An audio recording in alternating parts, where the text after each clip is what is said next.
This is Jody with All True Crime, and I'm just gonna throw a warning out there. This is true crime, nobody under the age of 14, and even then, it's still murder. There's really nothing too bad. There's gonna be 3 different cases.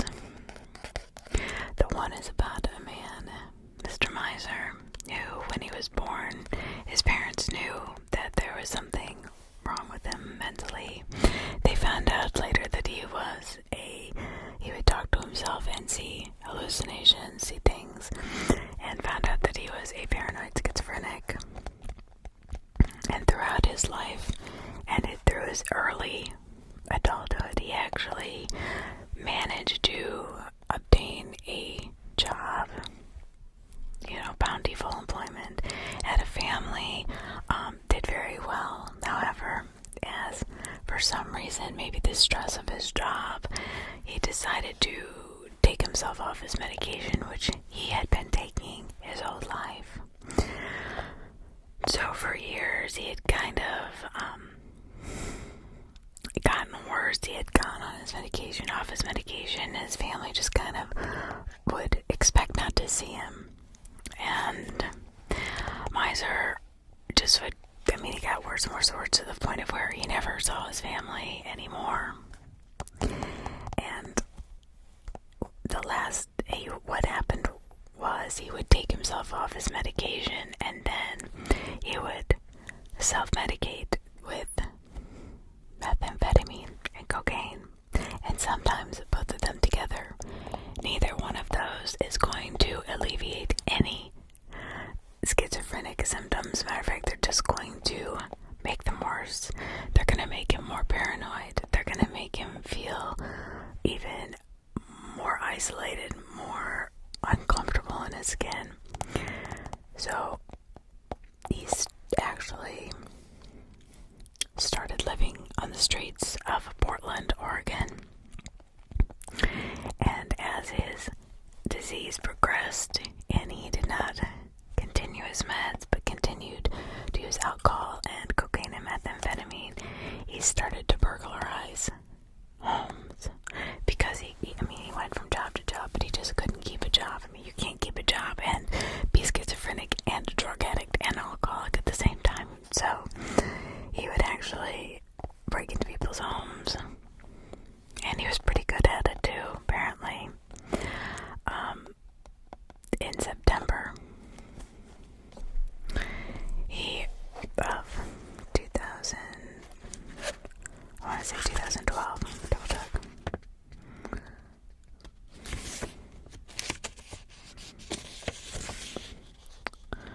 Yeah, September 2012. Eric decides that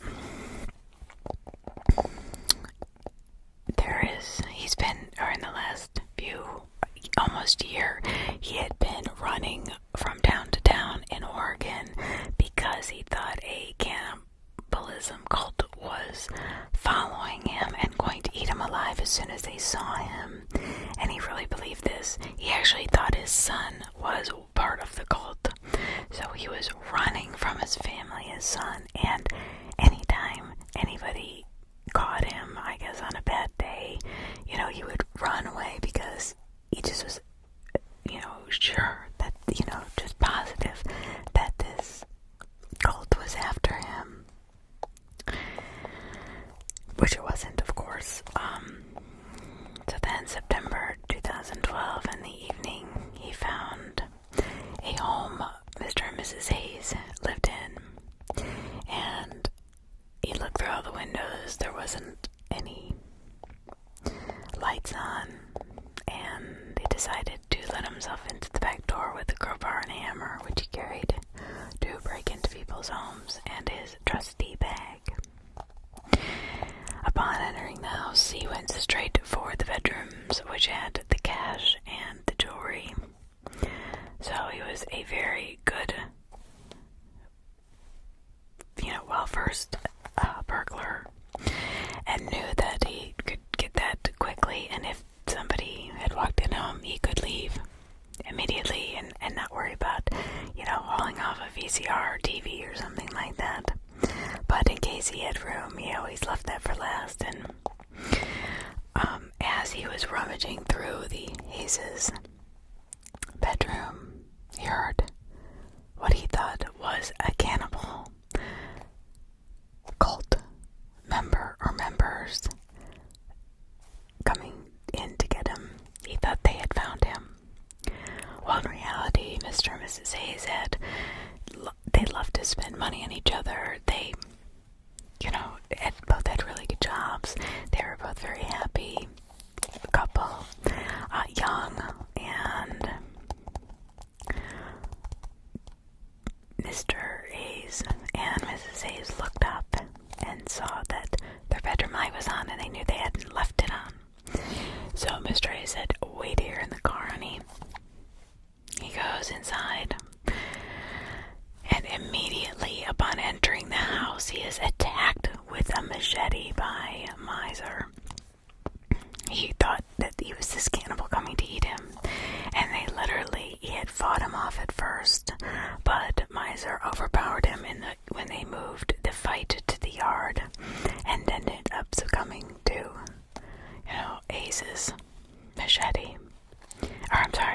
Miser's machete. Ace succumbed to his violence. So, immediately taking off, Miser knew that he had killed somebody. He didn't know who. He really didn't know why. And he was in hiding. Well, the police had no leads at all.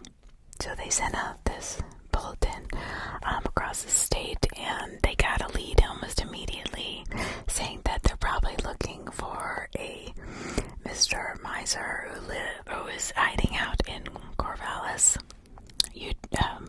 Oregon, right outside Portland. So they quickly apprehend Miser, and for years he pleads the guilty or insanity. Not guilty by reason of insanity plea. And three times this man was not fit to stand trial because of his mental condition. Now, the judge finally said, "I understand that you have a very serious mental condition. However, you've had this condition your entire life, and you knew what it meant to go off your meds. And not only that, you knew that by taking these illicit drugs and drinking alcohol, it would exacerbate any of your symptoms to a degree which was, above and beyond even your comprehension." So the judge said, "Look, you are fit to stand trial." And he got life. 25 years to life. But the judge did say, because of his mental state, and he was very, very sick, that there was an indefinite amount of time that he would have to stay in a mental institution. And I think that's where he remains today. But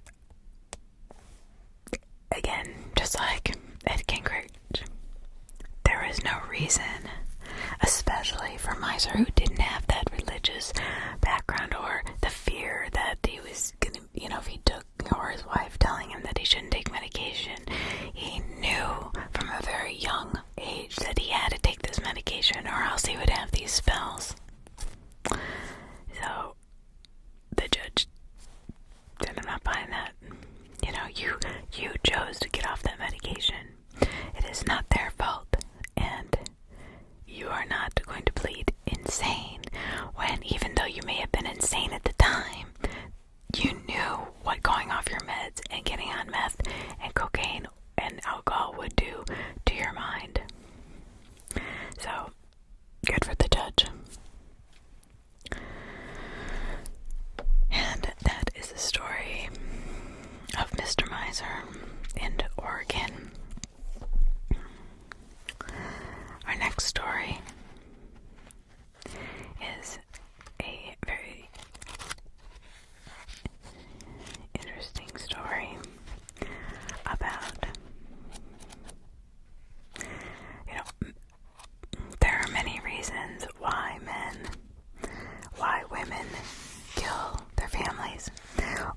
they feel they need to kill their entire family to solve their problems, or how, like, the List murders,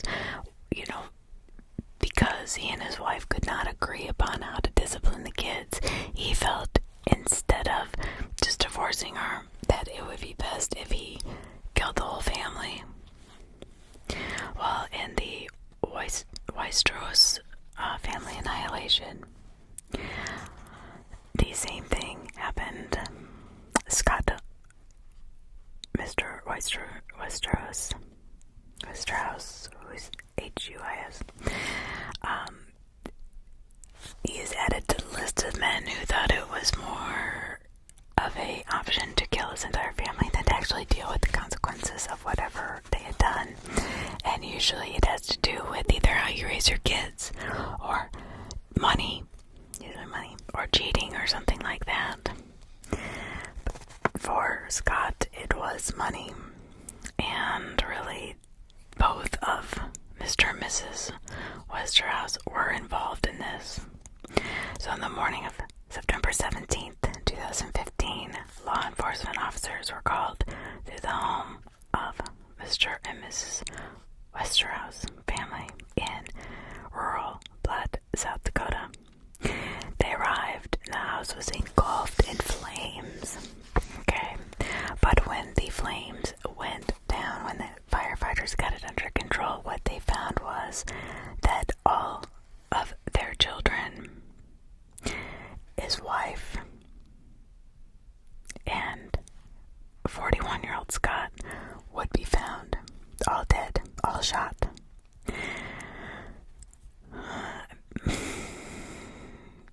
And they believed that it was, the further the investigation went, they didn't believe that it was Scott only who actually was involved in the murders, because you see, they had, I think, 4 children: 9-year-old Kaylee, 10-year-old JC, 14-year-old Connor, and 16-year-old Michael. I'm surprised one of them didn't run. But somebody had to either kill, they killed 2 at a time or whatever, but they were all found, or they drugged them, because they were all found in their each respective bedrooms. Like, they weren't running away. So that's why they felt the mother was involved, because she either drugged them or she kept them calm until Scott could carry out his killings, and then shot her clean in the head, killing her immediately. Then once he doused his family's bodies and everything in the house on fire, but especially his family's bodies, he then went to the backyard and killed himself. But why? Why would this? I mean, when they talked to neighbors, this couple was a great couple. They were loving. They had, money. They actually had this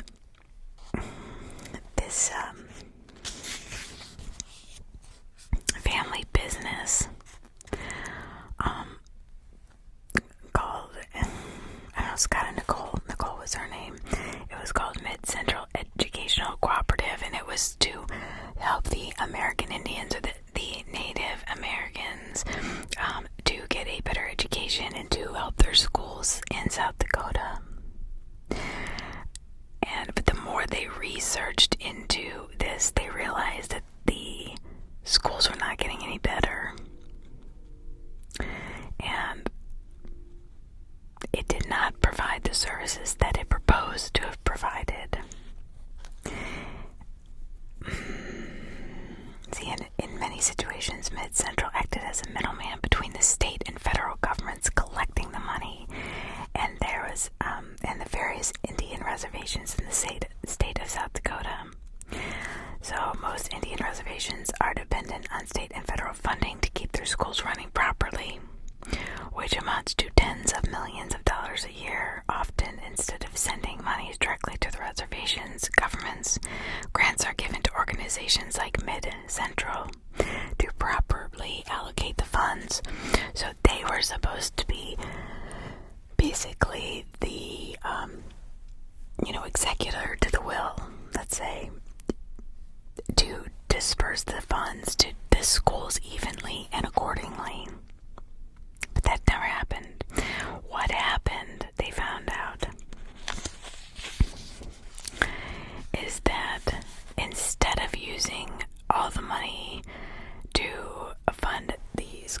programs. Matter of fact, because the programs did not get any better, and they were supposed to, that they moved into a really nice home, multi-million-dollar home.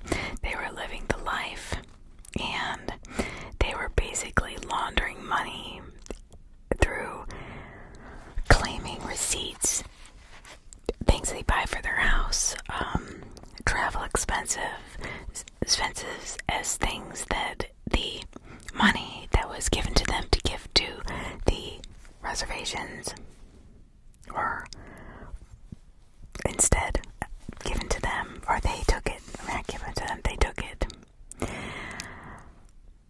So the problem is that you can only do so bad for so long. Eventually that kind of stuff is going to come out when the state sees that, okay, we just gave you $12 million and none of the schools are getting better.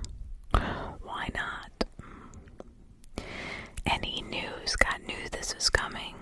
So basically he had convinced his wife that they needed, instead of just serving some jail time, maybe 10 years, 15 years, he thought it better to murder his whole entire family, set them on fire, and then kill himself. He had embezzled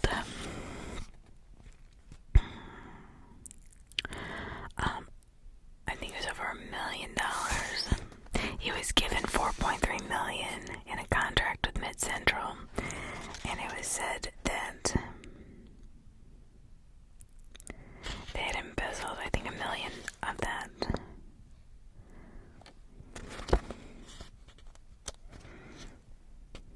Let me double check. Yeah, they had laundered more than $1 million from the Mid Central's grant for the Gear Up program. So, this is a very ambitious family. Everybody said they were heartbroken about the 4 children that were taken so brutally. Hopefully she did drug them to the point that they had no idea what was going, and I hope it was quick, because that would be horrible. I mean, I don't think they loved their kids, they didn't want to torture them, but Scott, for some reason, felt that his whole family needed to die for his sins. I guess there's the saying, the sins of the father. So it appears that Scott and Nicole Westerhouse grew greedy when they saw the large amount of money that were coming through the organization. Now it says here that more answers may be coming, though, because 3 other Mid-Central employees are currently facing felony charges for fraud, so this may have been even more money had been taken. I mean, if the schools weren't getting any better and they gave them $4 million, they only embezzled $1 million over the period of, quite a few years. I mean, they did deserve something for it. I don't know if it was $1 million, but, they did have expenses and things like that, which they can write off and which they can, take from that. So this, I guarantee you that they're going to find a lot more money missing, because the schools that they were proposing to help never got any better. They never fixed anything. The teachers didn't get paid more. The education didn't get better. So that tells me there's more to the story. Always more to the story, right?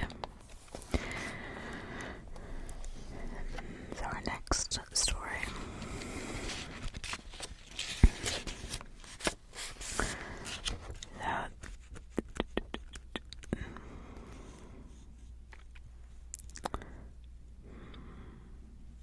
I think I want to do that one separate though.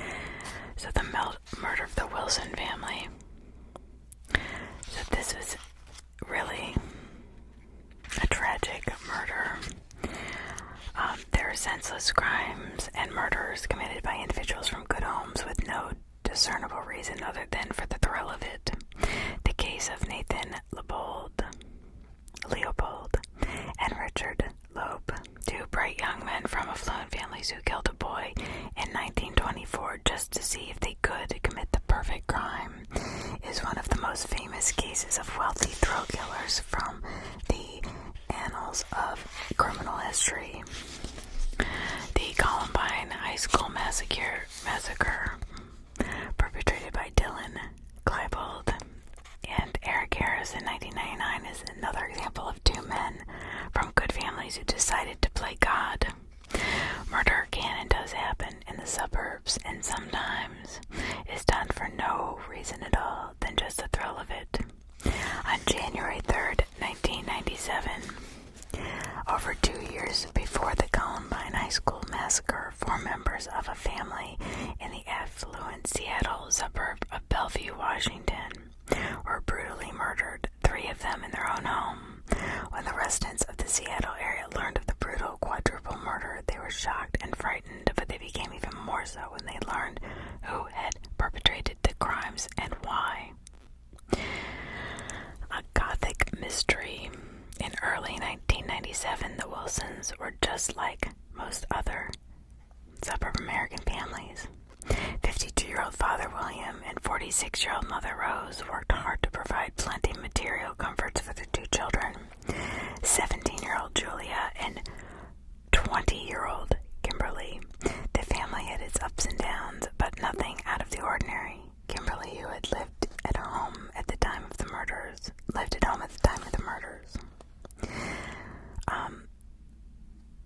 went through a rebellious phase in high school, but had since moved past that and appeared ready to transition into adult life. No one in the family was known to be involved in drug use or criminal activity, which is why friends and family in and of the Wilsons were perplexed when they learned of the murders. The mystery began when the 2 boys playing in a park near the Wilson home discovered the body of a young woman on the morning of January 4th, 1997. Bellevue Police Homicide Detective Jeff Combs responded to the scene and, after looking at the victim's ID, learned that she was a local resident named Kimberly Wilson, one of the Donners. Following police protocol, Combs went to the Wilsons' home to tell the parents the horrible news.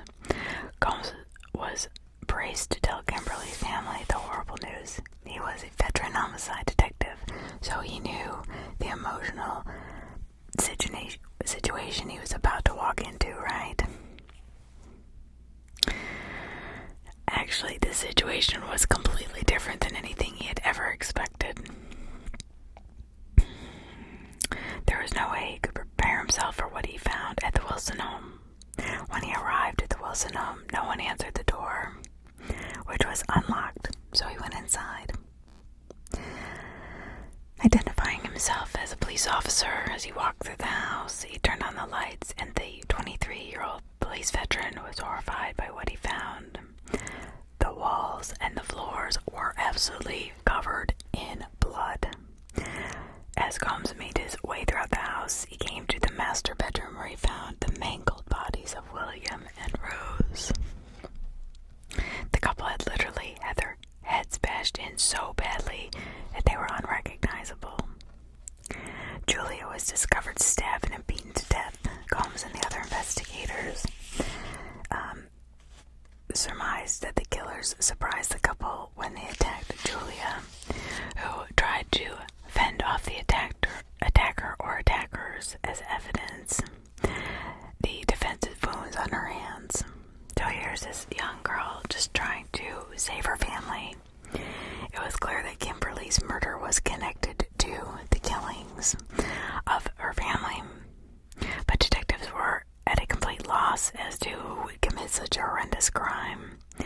There were no signs of sexual assault in any of the females in the Wilson household, and nothing valuable appeared to be missing, so nothing was stolen. Nobody was sexually assaulted. It was just a horrific murder. And why? Why would you do that?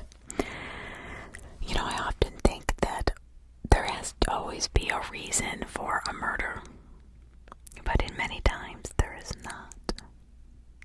And I think kids get bored.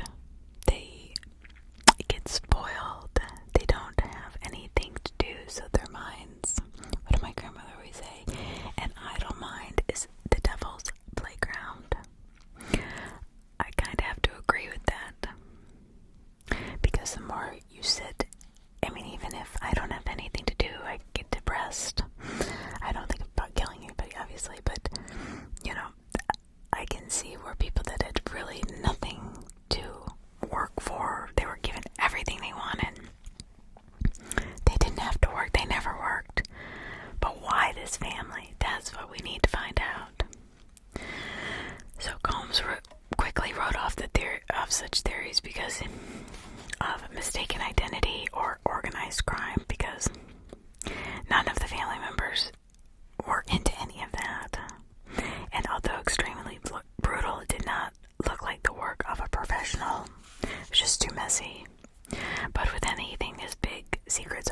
19, and two young men, in particular David Anderson and Alex Bernani. In 1997, David Anderson and Alex Bernani were two slackers with no real goals or ambitions for the future. Alex was described by his friends and his acquaintances as socially awkward loner who had no real friends other than Anderson. It was not entirely his fault, though, as he found it difficult to put down any roots during his adolescence.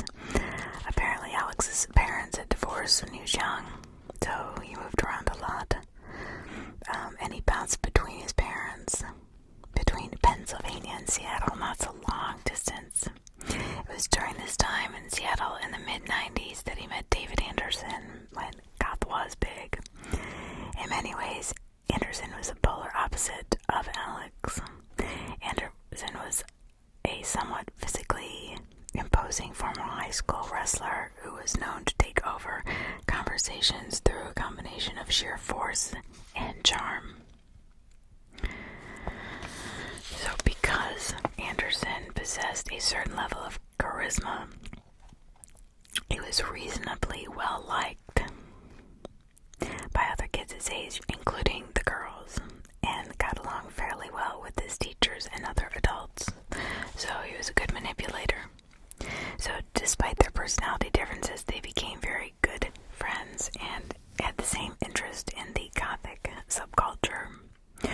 So over the last 2 decades, Goth subculture reputation, or the 1996 Vampire Clan murders in Eustis, Florida, and the Columbine high school massacres were perpetrated by young people on the periphery of the goth scene. But the reality is that there are tens of thousands more people who take part in subculture that never commit a violent act, which is true. Part of the reason for the goth subculture negative publicity, besides the above-mentioned murders, is the fact that the style is centered on dark and mysterious subject matter, which always, frightens people in general. Goths often enjoy dressing in dark Victorian-era inspired clothing. Music they listen to often deals with darker subject matters. So, but that doesn't mean that they are going to be killers.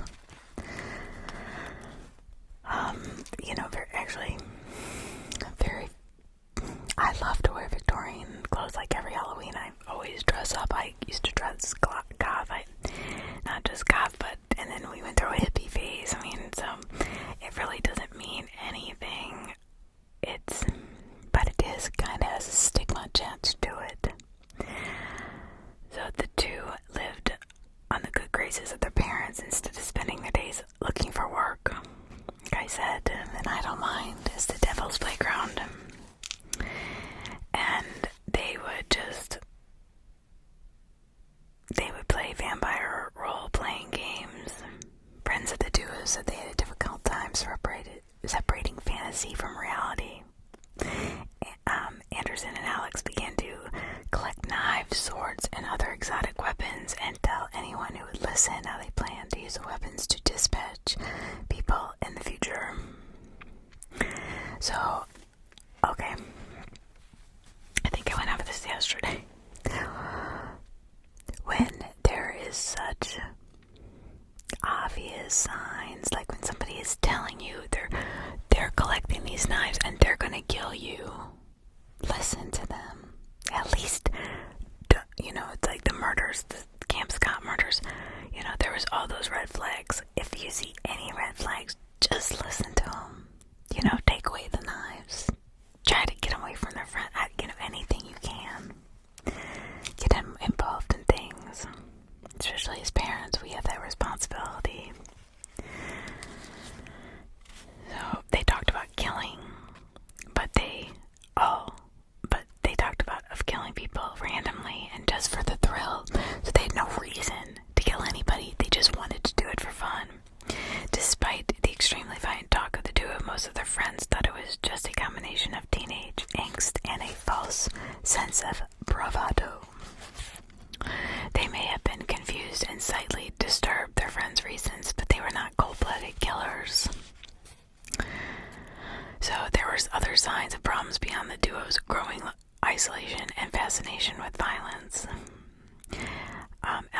assault report filed against him by his ex-girlfriend, Dawn Kindishi, not long before the Wilson family murder, but the report was not followed through, so the young goth was never punished. Kindishi was truly afraid of Alex. And for him, sometimes I thought he might be sort of suicidal, she said later to a reporter.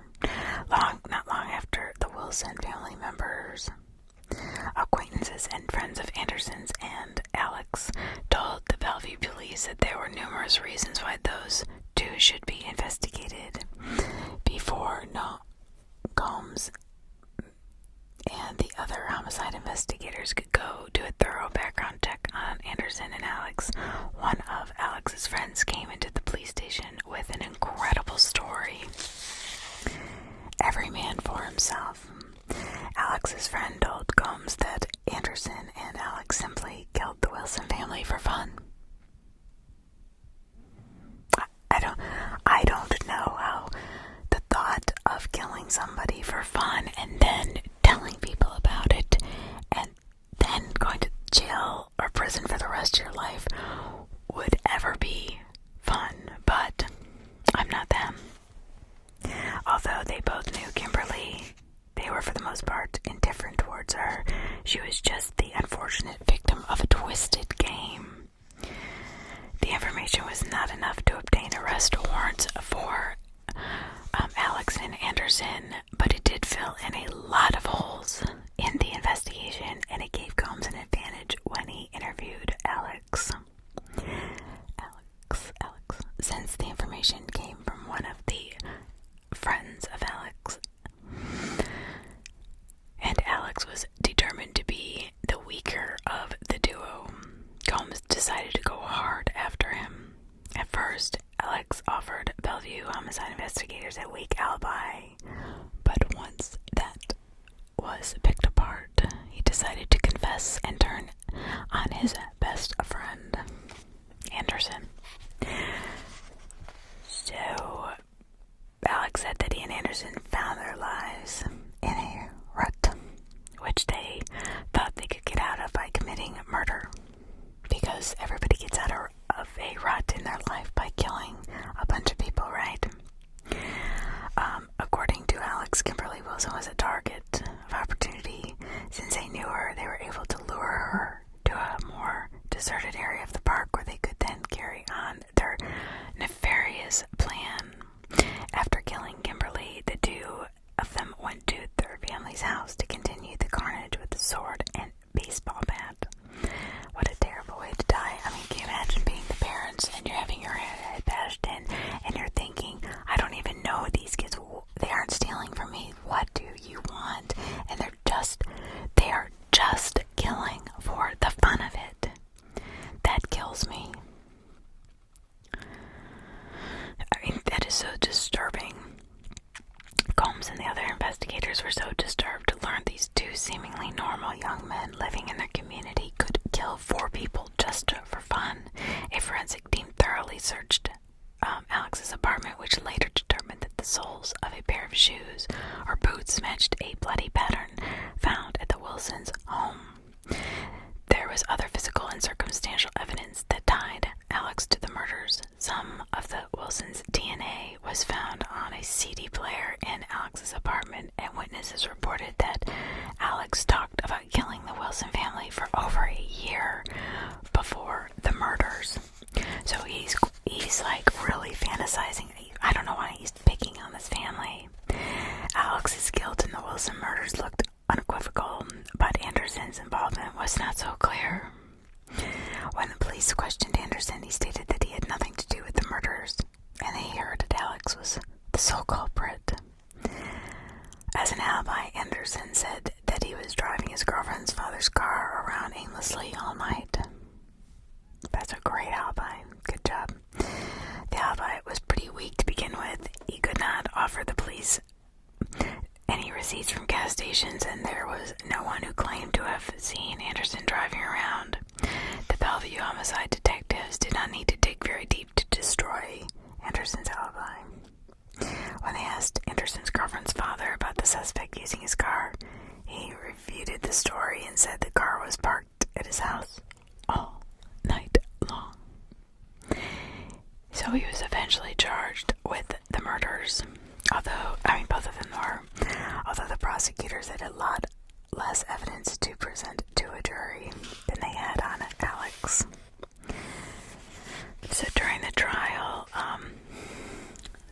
by the time the two thicker-than-thieves friends, David Anderson and Alex, went to trial in 1998 of the murders of Wilson families, they were bitter enemies.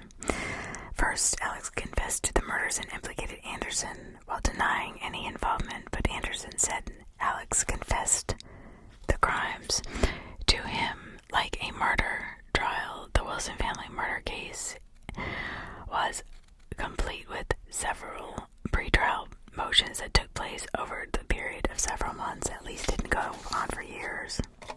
One of the first pre-trial motions that Anderson's defense team filed was to have the two defendants tried separately. The judge granted the request, which was seen as a victory, because there was a lot less forensic evidence. So if they were looked at separately, the jury would not see much that led the murders to Anderson. The bloody boot print and William Wilson's DNA, which was discovered in Alex's apartment, were still used as pieces of evidence, pieces of the puzzle against Alex. Then there were the numerous statements he made to his friends about violence in general and specifically against the Wilson family, this poor family. The evidence was enough for a jury to convict Alex of first-degree murder in 1998. Alex was sentenced to life without the possibility of parole in the Washington State Department of Corrections, which he still resides today. Whereas the case against Alex was considered a legal slam dunk, King County prosecutors had a much more difficult time proving their case against David Anderson. There was no real physical evidence linking him to the murders, but the prosecutors put a number of witnesses on the stand, and he was also convicted to life in prison without parole. Have a great evening, great afternoon, great morning. Thank you so much. Thank you for joining me. I love you all. Please subscribe, please comment, please view, and have a safe